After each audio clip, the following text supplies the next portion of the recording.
Chicago, it's Startup Hypeman, the podcast. What's up, everyone? My name is Raj Nation, founder and chief pitch artist at Startup Hypeman, where we help startups not suck at how they pitch themselves. How? By making sure their audience sees them not as the best, but as the only. And this podcast is the only show where you will hear from leaders in the startup ecosystem sharing a piece of their heart, their mind, and their story on how they are charting their own path, growing their companies, and choosing not to play the game, but to change the game. Before we get going, hit the subscribe button on your podcast app so you never miss an episode. Also, head over to startuphypeman.com and subscribe to our Point of View letter, where we share original articles, insights, and resources, all to help you become the only of your industry. All right, get your popcorn ready and get hyped. It's showtime. Ladies and gentlemen, making his way to the microphone from Columbus, Ohio, he is the co-founder and CEO of Loud Capital. Please welcome Navin Goyal. Hello. Great to be here. Give me that energy back. Yes, I love it. Yeah, that's right. That's right. Let's do this. We're in the ring. He is Navin Goyal, as I mentioned, co-founder, CEO of Loud Capital. They are the company that is making venture capital fun. They're making it accessible, and as their name suggests, they are making it loud, being loud with their words, loud with their dollars, loud with their investments. Loud Capital has been in business since 2015, specializing in both early stage VC and alternative investment offerings. They've actually invested in a handful of Startup Hypeman companies, including Honest Game, Who else? We had Christine with Cyber Pop-Up. I believe you invested in League Swipe as well, with Darius. So we've had a lot of winding roads, if you will, over the years. I first had the opportunity and honor to meet you a few years back when Loud Capital opened its Chicago office. I felt like we immediately hit it off. I may have been right in that assessment, because here we are today doing a podcast together, and it's not forced. So it's been awesome to get to know you over the years. And I really was like, I reached out to you to do this episode, given the way people are concerned about the market, right? Economic situation right now. And we've seen things come out like Y Combinator and other VC firms kind of sending their like doomsday letters to their portfolio companies.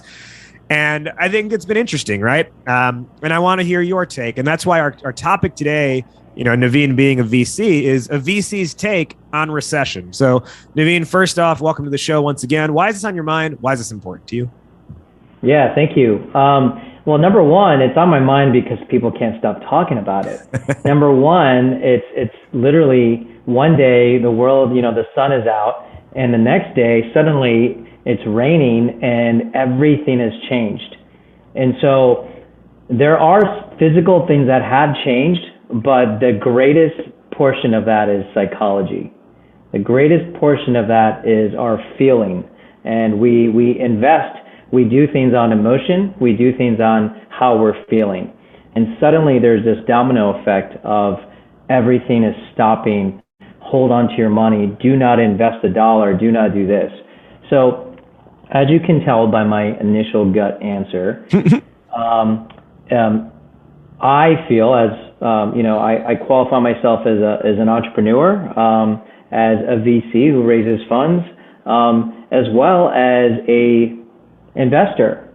And so when you look at all hats, everyone is still grinding and working hard to do what they do. And so from a Loud Capital standpoint and how I think of entrepreneurship and venture, it's very purpose driven. And that purpose does not change with a change in psychology. And so if we see a problem out there that's being solved by entrepreneurs and we invested in them and we're helping them yesterday, we're still helping them today and tomorrow because those problems still exist.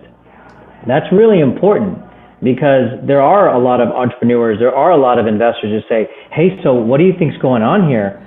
I'm like, I'm not sure exactly what's going on around the world, but I know that I'm working my tail off, and I know you're working your tail off, and that's it. We've been through a few recessions since 2000, together collectively.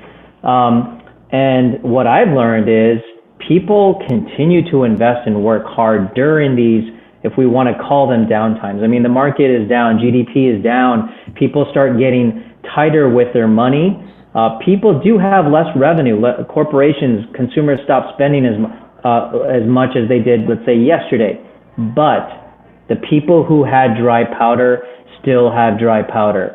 There are still people raising a crap load of capital. Mm-hmm. Now, VC as an industry, there's a lot of hype, and psychology plays into that. And so now you'll have these large VCs give these warning signs of, we are just, really foreseeing clouds coming soon, or clouds are over us and we don't know how long this is going to be.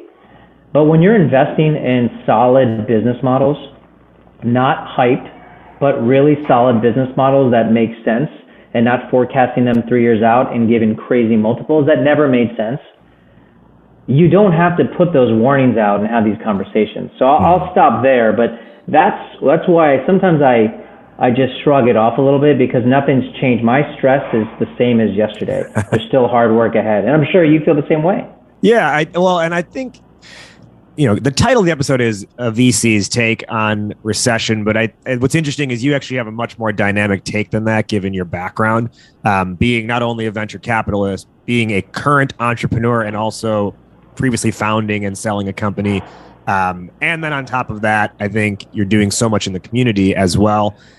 And to add to this list, you come from a medical background, right? Being a physician turned VC, or turned entrepreneur turned VC, I should say.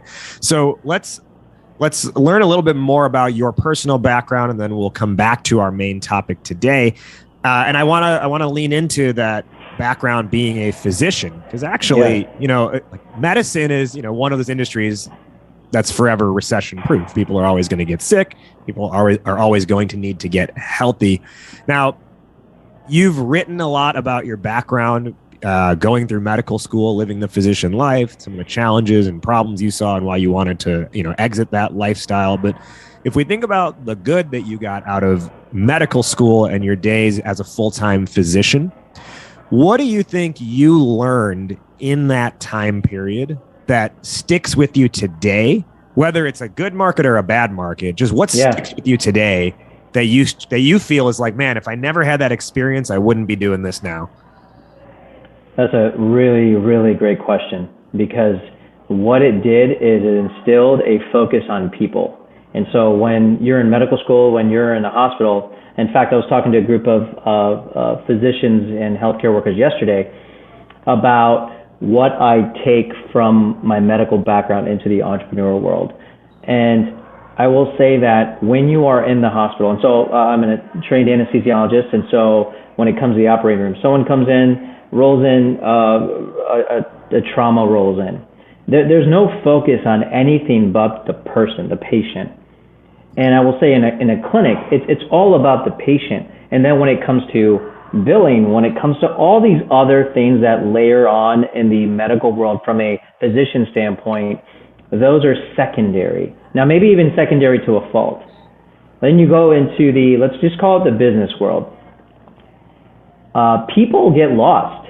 It's really not necessarily the person. It's what's on them, around them, what they can spend, what they can do for you, how they can help your business. Maybe they're the buyer of your product, but in the end, people can get lost and it can become secondary, tertiary. Now, when you apply this to the investment world, dude, people are lower on the totem pole.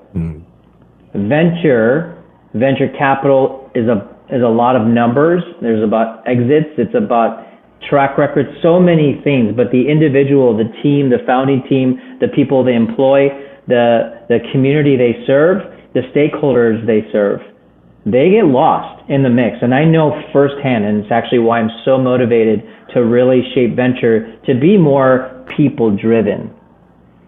So it's a very long answer, but I really think that my medical training and then practicing in a hospital system for 13 years, it was always about people. And actually, there were layers that were starting to form on administrative side where patients were being lost in those conversations, and that was a huge turnoff to me. But so I bring a focus of being towards people, and it's kind of like, you know, when a company starts losing track of who they're serving and falls in love with their solutions. You ever heard? Yeah. Mm-hmm. Yeah. So it's just reminding yourself what you're here for. And if you're serving the customer or the person across the table and you always remind yourself that's going to be a really good compass. Now, in that idea of serving people, you transitioned out of being physician only to being physician entrepreneur to entrepreneur with, if I'm recalling, Smile MD. You launched kind of like the mobile anesthesiology company.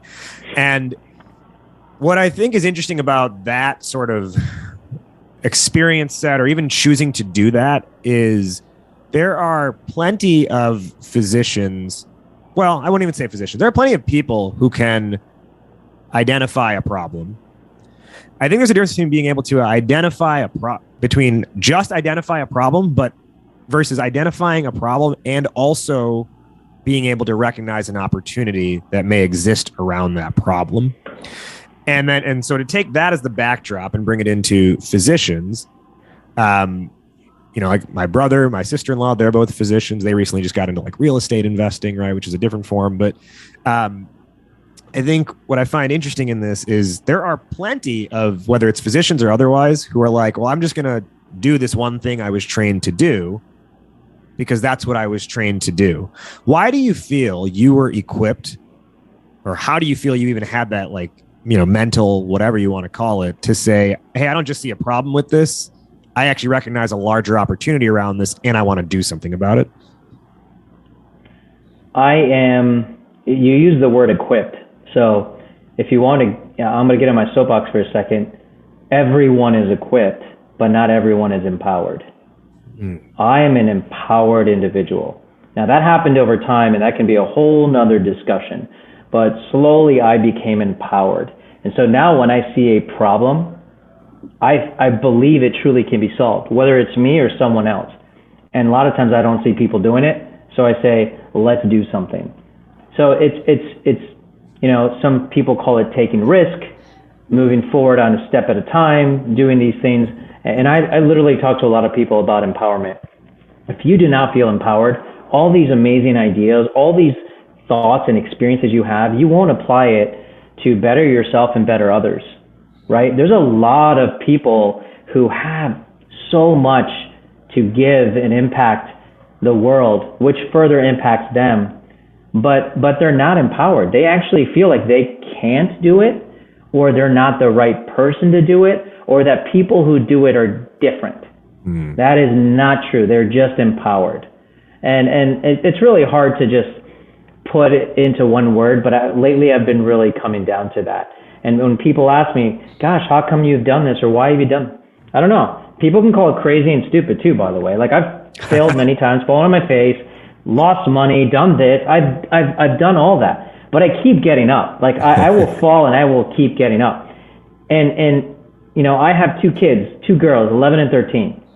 That's what I'm going to tell them, right? And so if you're a parent out there, or if you know a kid out there and you would tell a kid, hey, get up. Well, you need to tell yourself that too, because there's a lot of people that will fall on their face as adults and not get up again, even if they do decide to walk.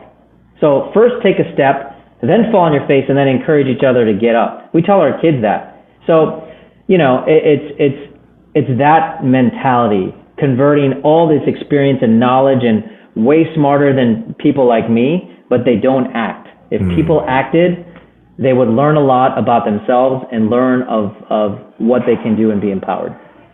It's like there's a saying that's along the lines of, like, everyone's crazy until they're a genius. Yes. Right.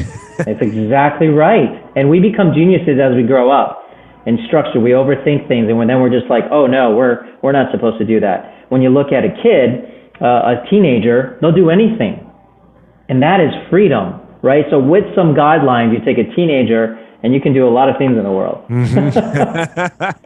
Well, and I mean, the way you said it really was like poetic, and I want to repeat it. You said everyone is equipped, but not everyone is empowered. And I don't want to necessarily like inflate your ego or anything, but you know, when they talk about like quotes from like Maya Angelou and whatever, I'm like, I feel like there should be a future like etched in stone somewhere Navin Goyal quote: everyone is equipped, but not everyone is empowered. Because that is like, I heard that and I wrote it down and I was like, wow, that is impactful stuff. And I'm glad that you're going out there and like preaching the gospel of that message.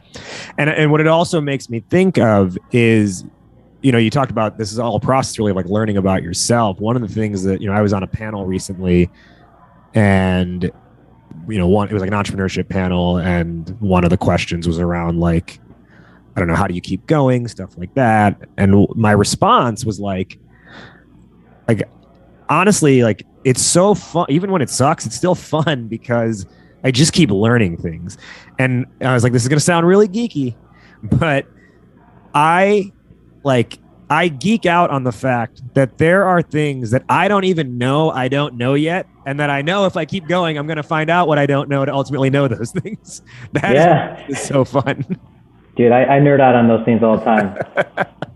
And let's talk about our main topic today, which is a VC's take on recession, your take. Now, you gave us a teaser up front, but if you were to kind of give that, like, let's say a journalist was interviewing you for, you know, I don't know, a New York Times article, and you had to give that one paragraph soundbite, and they say, all right, how are you viewing the current market trends? How are you viewing the current potential recession? What's your soundbite response?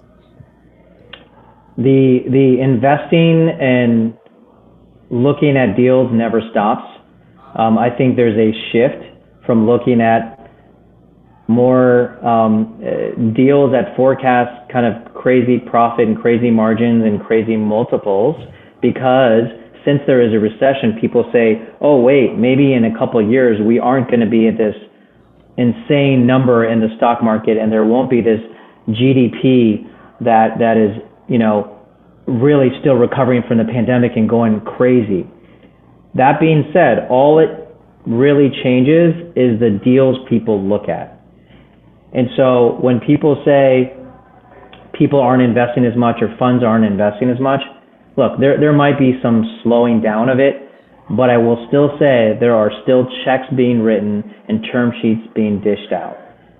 It will not be as easy if you just started this company yesterday and can promise the world and can raise capital. Like, you hear some of these stories that are very, very, very rare, but they make the headlines.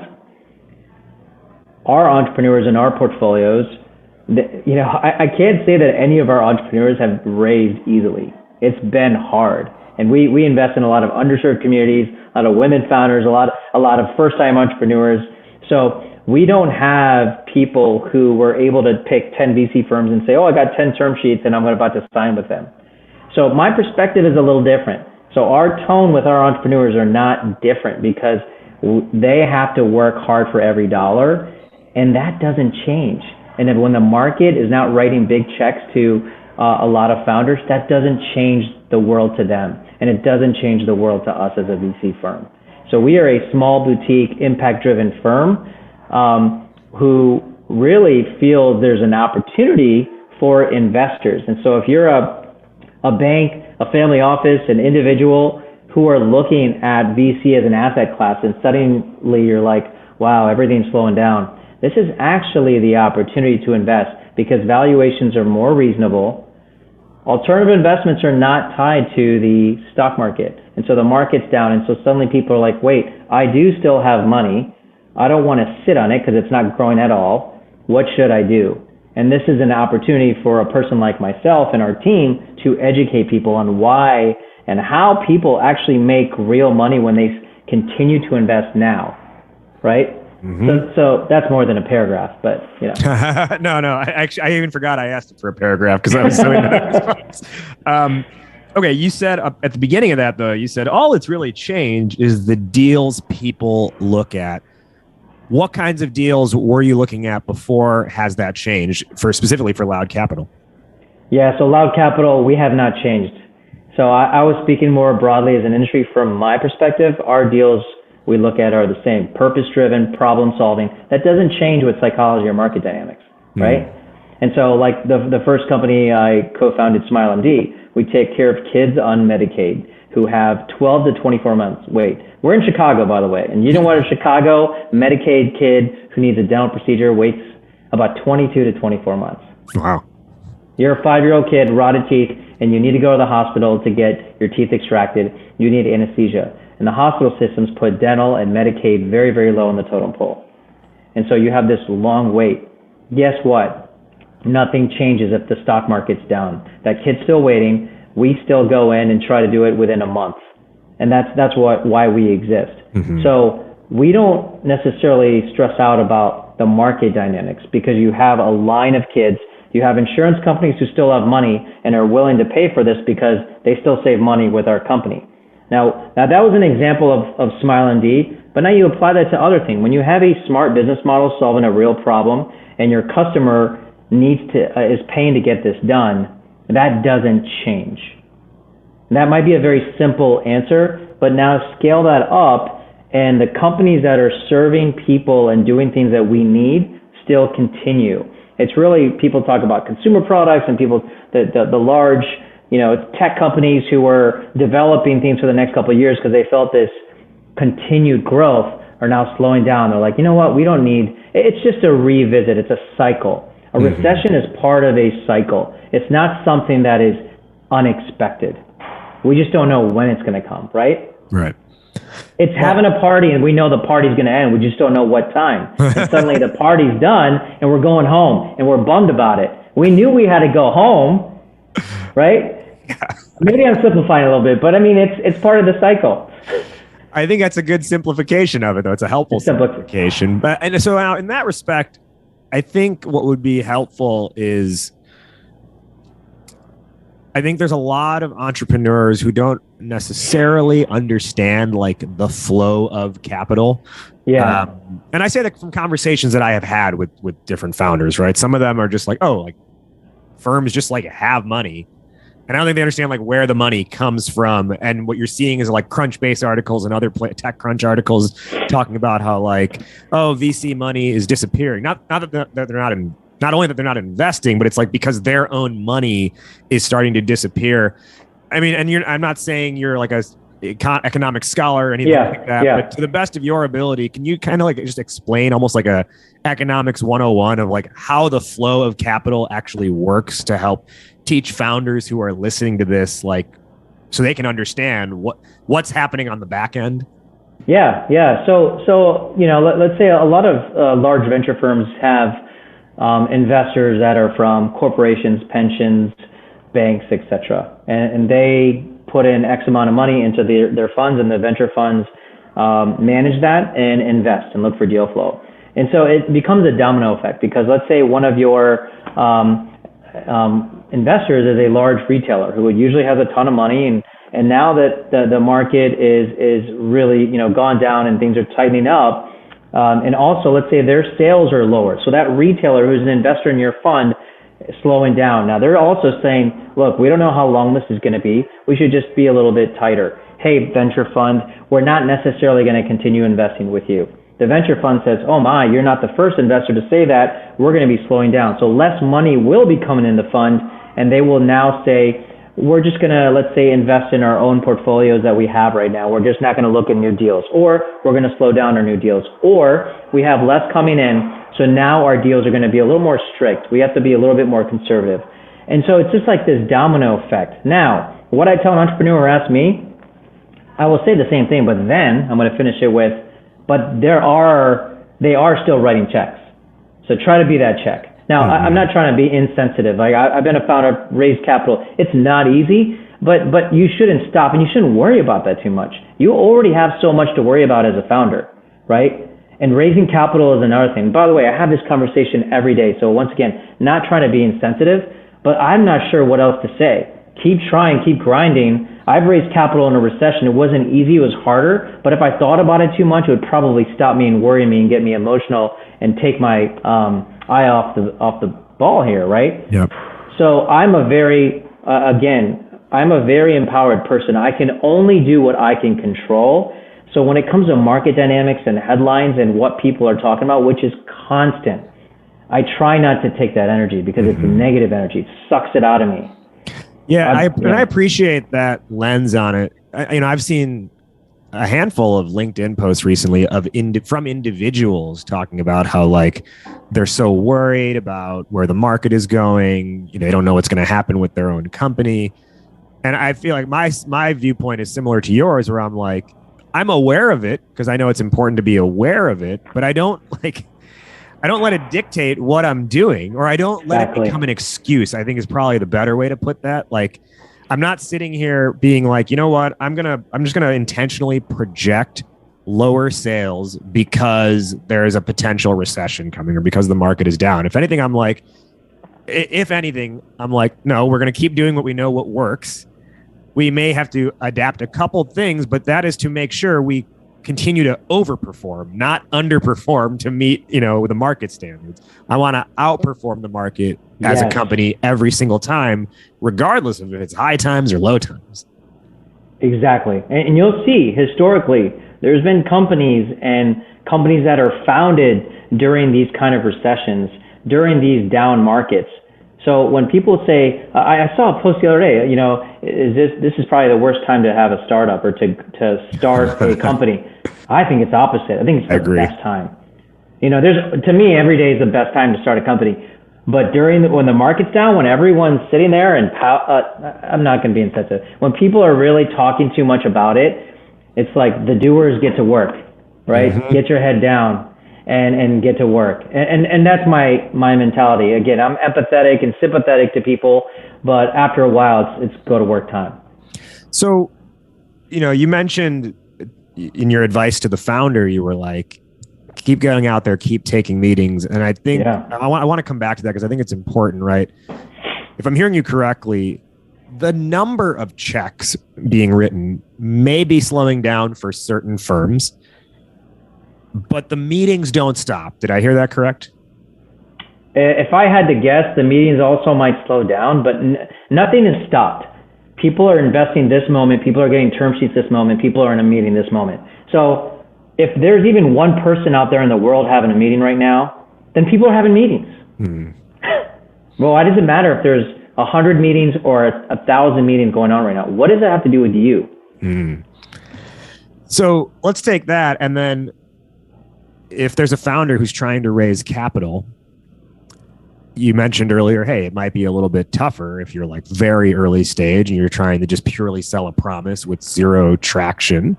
That said, random companies like that have also, like WhatsApp, I think was created around a recession time period, and there was no promise of revenue potentially ever.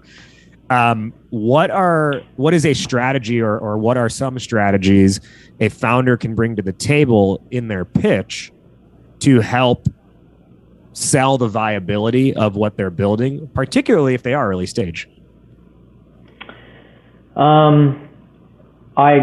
Again, my answer doesn't change in this conversation or another. It's really like, are you solving a real problem, and is there a market for it? That's it. I don't think there's anything specific you say. If you can get in that meeting, you pitch the way you pitch. But I think like if you're a consumer product,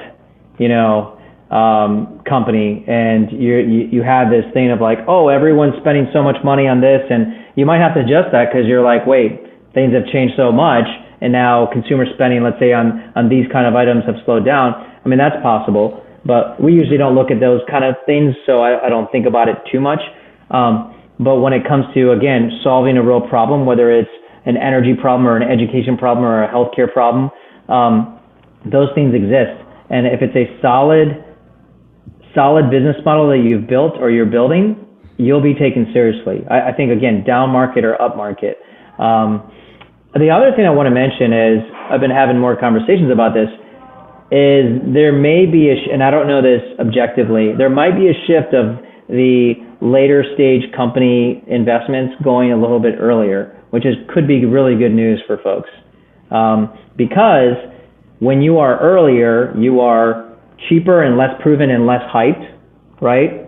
And so as you grow, Series A, Series B, etc., all that, larger valuations that are maybe coming down for your company, some of the VC funds and PE are looking at it and saying, oh, I'm not sure if we're going to go in that area. We might just go a little bit earlier and get behind the entrepreneur Right. and kind of start. And that's where we play, little, seed Series A kind of thing.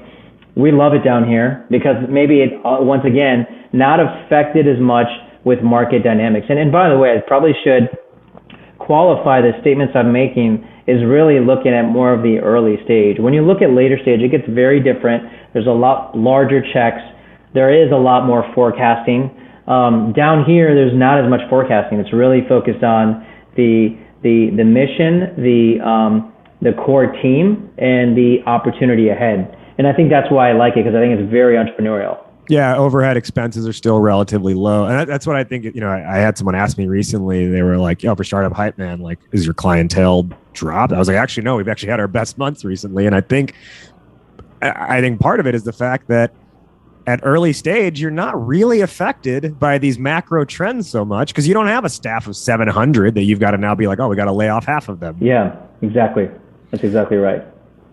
On that note of early stage, so I mentioned earlier in this conversation how, you had your Y Combinators and your other big sort of like names in the industry sending their like doomsday letters. Even though, Y Combinator, if you come out of Y Combinator, you're still really an early stage company. You're not like a Series B or C company at that point. You're a seed or a Series A stage.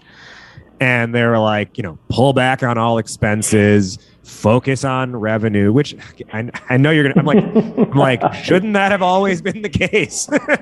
But why do you feel like there is this notion, I feel like that floods the market of like, oh no, times are bad, change your strategy because what you were doing before was only viable in a better market? Yes, that I don't understand that. I'll be honest. I don't believe in like these hyped. No, I'm gonna rephrase that. I wake up in the morning and I always think you have to have a solid business model. No matter what you're raising successfully in a crazy market, and you can get really crazy valuations. I mean, in the end, it's business. And even though I'm in the venture space, I don't get into what you can get necessarily out there, right? Which is like the sales market. It's like, hey, what can you get for this company? People really focus a lot on that. And I actually think like, how, if this was to be acquired or if this was to be invested in at this stage, how are people going to make money? Because you represent investors in the venture world. Mm-hmm. And so if you're going to give this crazy term sheet that values this company here, have you really thought about the execution and what it takes to get an exit that benefits everybody, not just an exit? So when you ask those questions, which sound very straightforward and common sense, sometimes it just needs to be said out loud. So for me, when people say now focus on revenue, now don't like spend too much money, watch your overhead. This is business 101. And in venture, by the way, do you know that venture, a big part of venture is not necessarily run or operated by entrepreneurs. Mm. There's a lot of people much smarter than me who have banking backgrounds, MBAs, they've studied a lot, they've even exited a company sometimes, but in the end, there's not a lot of entrepreneurial strategy within the VC and the VC funds that they're investing also in other entrepreneurs. Like there's not, that's where empathy, that's where you have a lot of friction, by the way. You have investors that invest in companies, and then there's a lot of friction, right? You've heard VC nightmare stories, like, oh, they don't care about people, whatever. It's my core thesis is there's not empathy there because sometimes the investor side, they have not grown or raised capital for a company, but they've entered into the VC space. If you, I get inundated with people who want to just enter the VC space. Fine, it's a sexy area, fine. But there's a lot of people who have never started a business or been part of a startup, and they want to enter VC. That's a problem. I only say it's a problem because can you succeed in it? Sure. But are you really improving what I see as a lot of problems in the industry? Not necessarily. I think as I hear you say that, what it makes me think gets created is an empathy gap. If you just jump into VC because you're like, I have some money, I want to join a firm, or I want to start a firm or a fund. Yes. Because I think I can make money. If you haven't had any type of in the trenches experience before, I think it does create an empathy gap, if I'm hearing what you're saying correctly. Yeah, because, otherwise, if you're an investor and you expect every quarter to look like a straight line or something, and it doesn't, because there's a good chance it won't in 3 months, you're just like, why? What happened? What went wrong? And I'm in 3 startups just myself outside of investing in over 60. And I can tell you it's so rare for anything like that to happen because life happens. There's so many other things that are dependent on. And it's not decreasing your standards. It's just understanding that you can have these goals. You just can't really time every single notch. And I see that. And by the way, that causes friction. You could have a board meeting and they're like, why didn't this happen? And you're like, well, these are the things. These are in the pipeline. And it's like, well, this didn't happen. And then there's friction, and then there's lack of trust. And then, and so that's the missed opportunity. By bringing empathy to the table, by understanding the entrepreneurial journey, still having crazy high standards, open communication, reporting, everything, there's a much better chance of having alignment to grow and bring value to your investors and for them to exit and get what they want.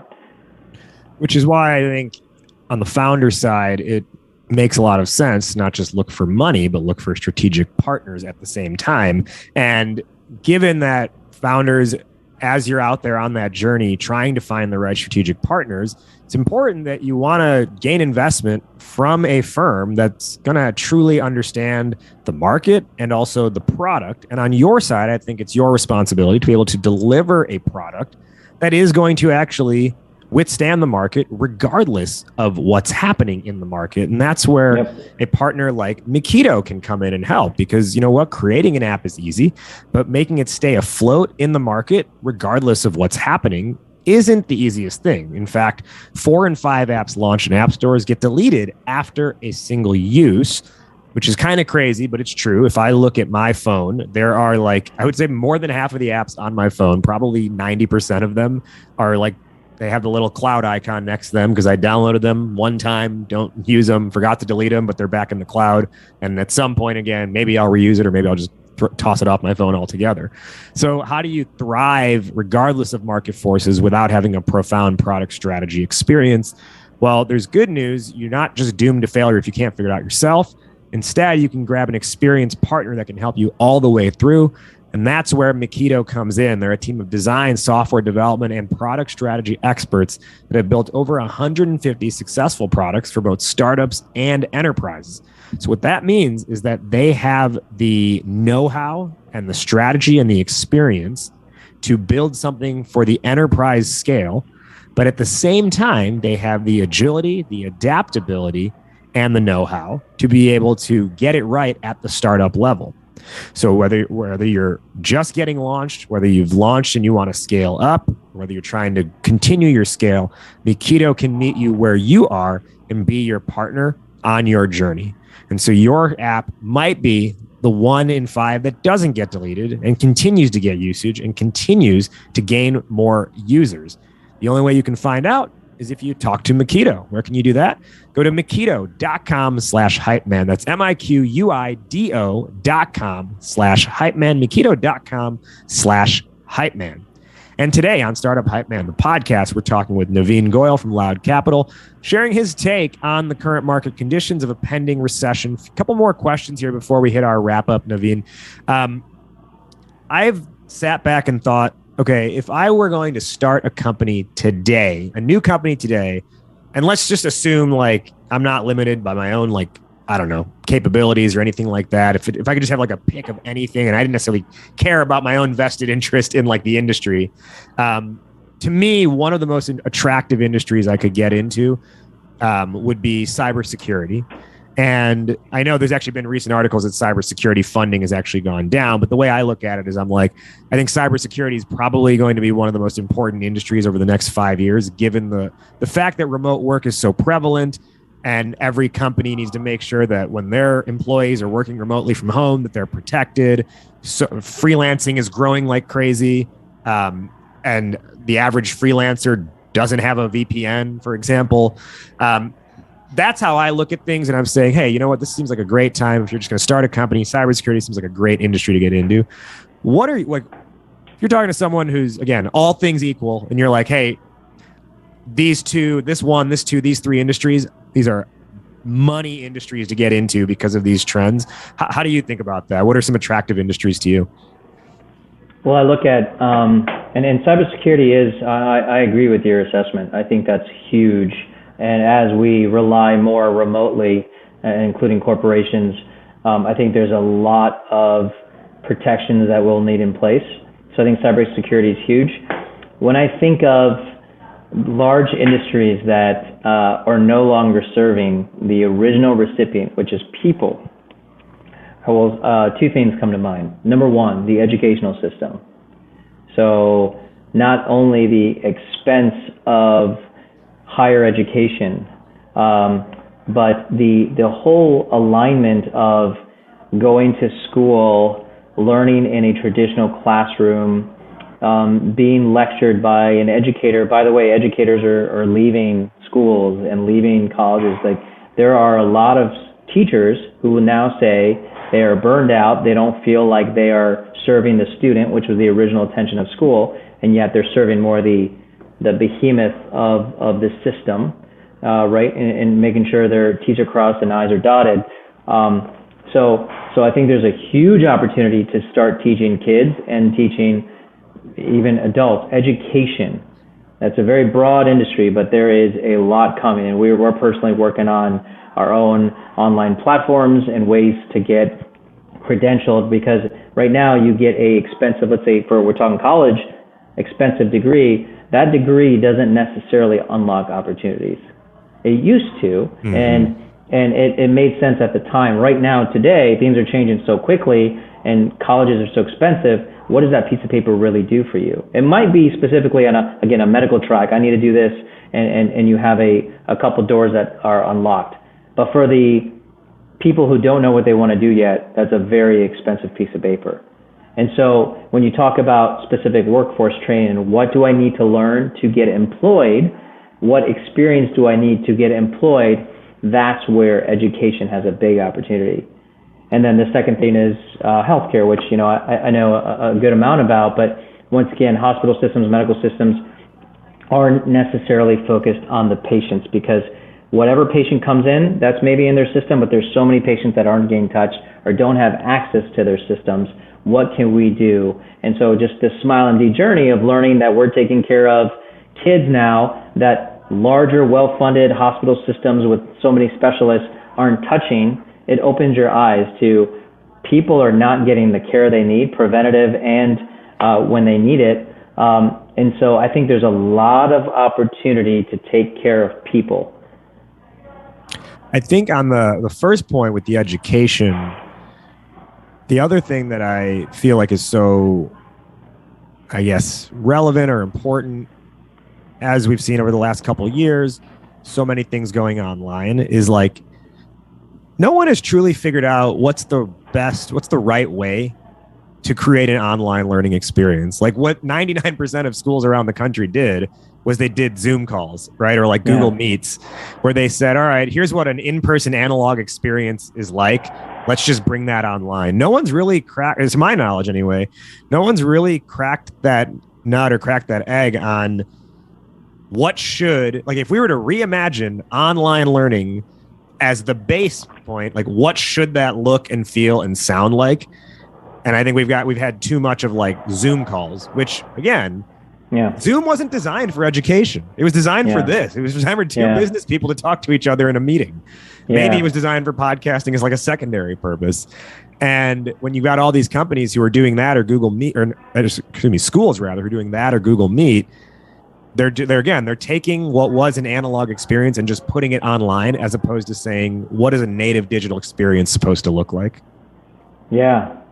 I mean, I'm learning a lot more about design thinking. So with the world changing so much, it's really not the content I'm learning from one person to another, right? So me and you growing up, there was content to be learned, and it wasn't as searchable, right? Now it's how to think and process information that comes in. So there's actually a large focus in traditional classrooms and colleges of learning this information versus learning how to think and learning how to embrace change. And I think a lot of us as adults are starting to understand embracing change is a big skill, right? As an entrepreneur, as a business, as a parent, as a son, as a brother, I mean, whatever, it's embracing change. And so I'm trying to instill that in my kids. How can they learn that? Because the jobs, and I don't know the stat offhand, the jobs that exist 20 years from now, they don't exist today. Like there's a large percentage of that. What does that say? So what knowledge do I need right now to do this job that doesn't exist? The point is, you don't know. So how can you prepare, right? It's learning how to think, incorporate information, collaboration, empathy, communication. Like communication is big with me. That's what I lean on. So I'm talking to you. I love to talk and get passionate about it. And so if people can speak and have empathy and try to understand the person across the table, think about the skill set. Think about how many problems would be solved. So for me, it's not only, you put it well, it's taking this analog education and just putting it online. That won't work. But even in the classroom, that's also not working. That's not enough.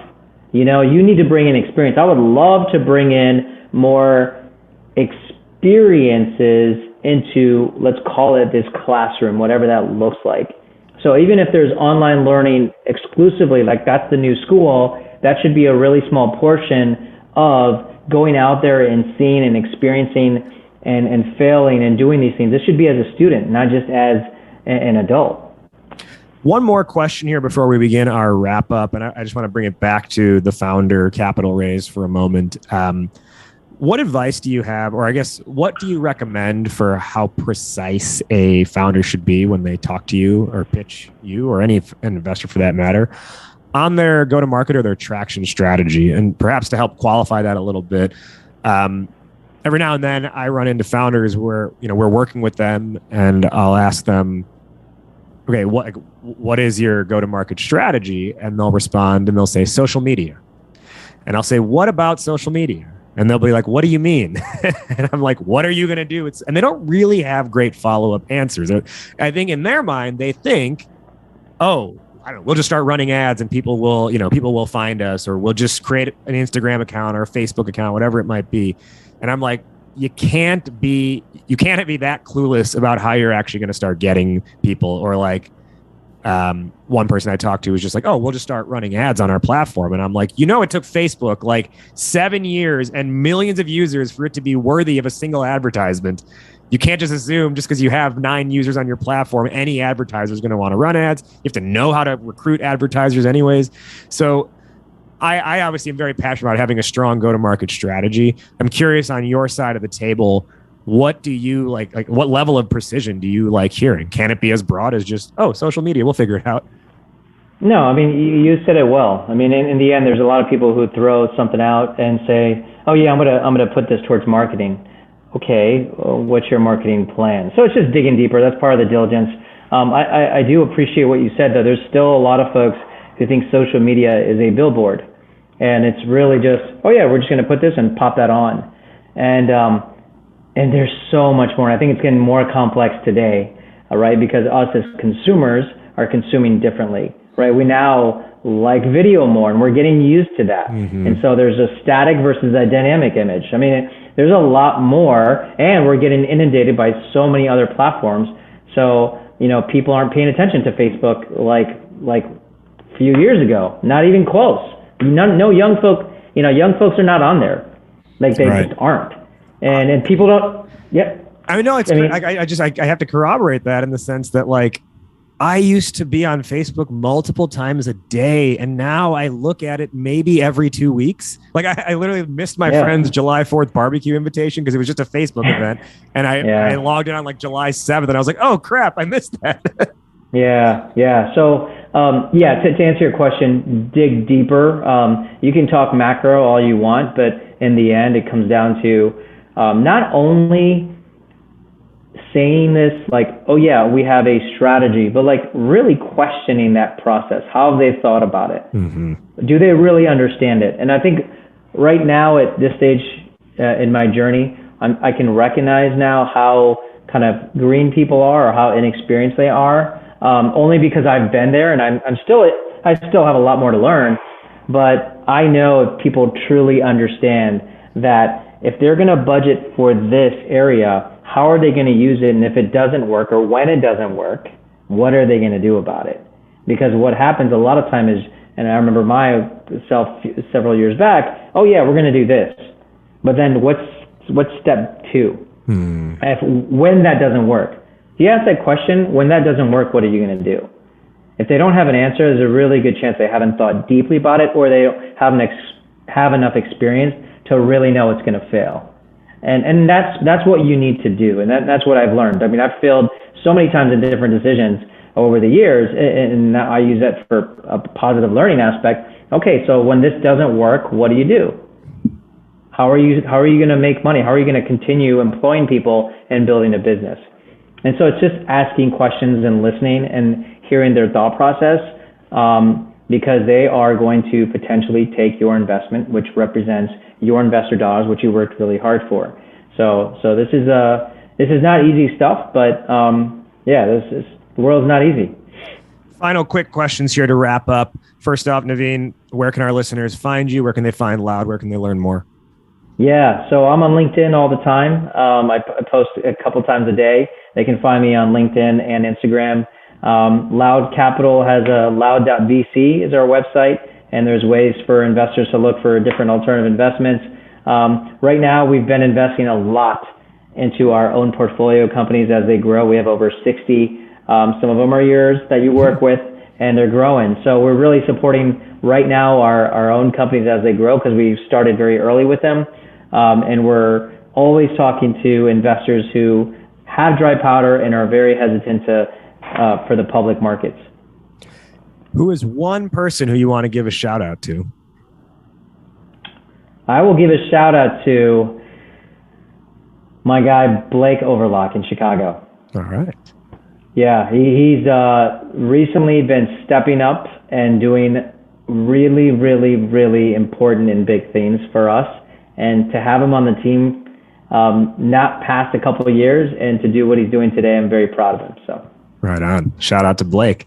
We'll now do our top 1 or 2 lessons or takeaways for the listeners based on our discussion today. I'll go first and I'll toss it over to you. Today's topic was a VC's take on pending recession.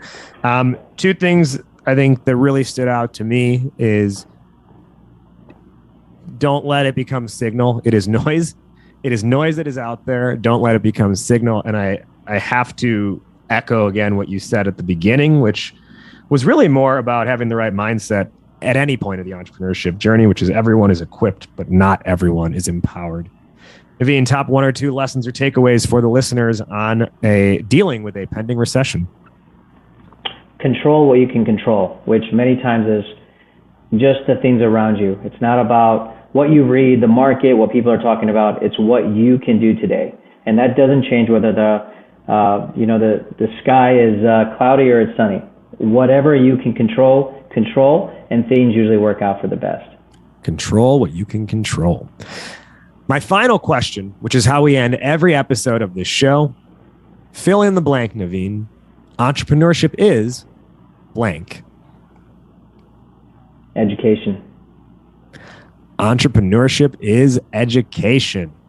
He is Navin Goyal, co-founder and CEO of Loud Capital. Navin, thank you so much for joining today on Startup Hypeman, the podcast. Thank you very much. And listeners, don't forget, coming soon later in 2022 is the official Startup Hypeman mixtape. That's right. We're putting out an album dedicated to the founder journey, a hip-hop album. So you will be the first to know about that as long as you're subscribed to our point of view letter at startuphypeman.com. We'll catch you next week. That's a wrap on this one. Shout out to our guest once again for sharing their story with us. If what you heard impacted you, do 1 of 3 things. 1, let our guests know. Reach out to them directly. They love hearing from you. 2, leave a rating and review on Apple. Or 3, simply hit the share button and share this episode with one friend who you think would benefit from hearing it. Catch our full episode archive at startuphypeman.com/podcast. And if you want to make your pitch not suck, reach out to us through the website. That's all for this week. We'll catch you next time. Raj Nation out. Believe the hype.